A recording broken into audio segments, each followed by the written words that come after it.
A lot of people were high on Nebraska heading into last year, and I was one of them. Unfortunately, once again, they were on the wrong side of too many close games. There is reason for optimism heading into 2025, though. They will play Cincinnati in week 1. It'll be a Thursday night game at Arrowhead. Nebraska will be a 7-point favorite. The total sits at 50.5. I did bet on Nebraska to go over the regular season win total of 7.5 last season. I looked at their schedule. I penciled in a few wins that they didn't end up getting. One was against Illinois, and I don't think anybody was expecting Indiana to be as good as they were last year. Nebraska was 7-6 overall, 3-6 in the Big Ten, 7-4-2 against the spread. They lost by 50 to Indiana, but their other 5 losses were all one-score games, and that includes a very close game against Ohio State. It's been several years in a row now that Nebraska has been on the wrong side of several close games. And I was listening to Phil Steele on a podcast just before last season started, and he said that's one of his best trends is teams that lose a lot of close games one year. Normally there's a correction the following season.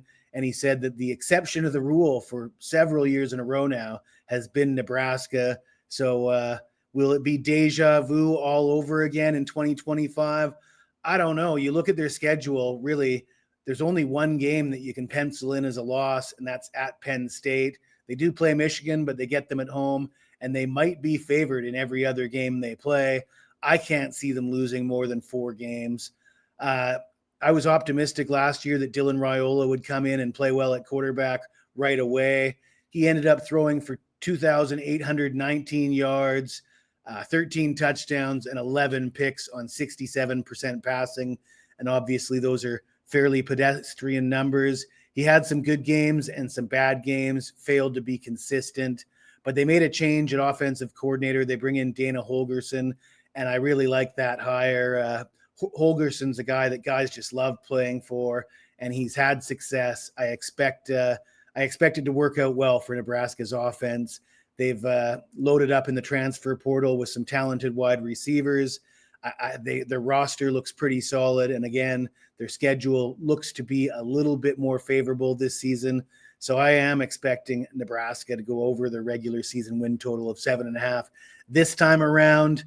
But before we talk about Cincinnati, let me tell you about a promotion we have available right now at wagertalk.com. For a limited time, you can get the entire CFL season 100% free with the purchase of my all-access full-season college and pro football package. That's priced at $777. I am the number 1 CFL handicapper at WagerTalk since 2020. Looking forward to making you some money on the gridiron this summer and once again in the fall. As always, there's no purchase necessary. You're more than welcome to tune in just for the free picks. I do ask that you take the time to smash the like button, and that will allow me to keep putting out these videos. So let's talk about the Cincinnati Bearcats. Cincinnati, 5-7 overall last year, 3-6 in the Big 12, 4-7-1 against the spread. They do bring back quarterback Brendan Sorsby. He threw for 2,813 yards, 18 touchdowns, and 7 interceptions. So just looking at the numbers, it would appear that Sorsby had a way better season than Raiola, but it's important to point out the strength of schedule. It's also important to point out that Cincinnati ended up losing 5 straight games at the end of the year. If you look at Sorsby's numbers, when they played decent teams, he didn't look great at all. They lost a lot of guys in the receiving core. They'll bring in guys through the transfer portal. They did lose their leading rusher. And, they've struggled after losing head coach Luke Fickell and bringing in Sattersfield and then moving to the Big 12. It was always going to be tough. They're going to try and get to a bowl game this year. Perhaps they win 6 or 7 games, but it's going to be tough playing at a neutral site that's going to be favorable to Nebraska at Arrowhead and against a Big Ten team. I just don't think they measure up all that well. For me, it's going to have to be Nebraska or nothing. And right now, There's some 6.5s on the board. So I think if you can get 6.5, I'll go with Nebraska at Arrowhead to take down Cincinnati in week 1. Better jump on it quick though, because come game time, you might not be able to get that 6.5 anymore.